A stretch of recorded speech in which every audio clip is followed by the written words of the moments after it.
شروع اللہ کا نام لے کر جو بڑا مہربان نہایت رحم والا ہے۔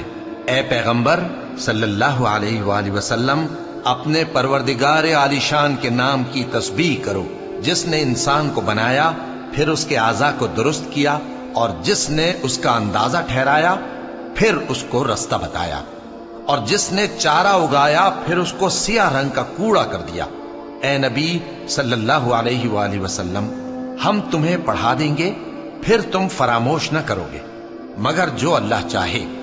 وہ کھلی بات کو بھی جانتا ہے اور چھپی کو بھی، اور ہم تم کو آسان طریقے کی توفیق دیں گے، سو جہاں تک نصیحت کے نافع ہونے کی امید ہو نصیحت کرتے رہو۔ جو خوف رکھتا ہے وہ تو نصیحت حاصل کرے گا، اور بے خوف بدبخت اس سے کترائے گا۔ جو بڑی تیز آگ میں داخل ہوگا، پھر وہاں نہ مرے گا اور نہ جیے گا۔ بے شک وہ مراد کو پہنچ گیا جو پاک ہوا، اور اپنے پروردگار کا نام لیتا رہا اور نماز پڑھتا رہا۔ بات یہ ہے کہ تم لوگ تو دنیا کی زندگی کو ترجیح دیتے ہو، حالانکہ آخرت بہت بہتر اور ہمیشہ باقی رہنے والی ہے۔ یہی بات پہلے صحیفوں میں بھی درج ہے، یعنی ابراہیم اور موسیٰ کے صحیفوں میں۔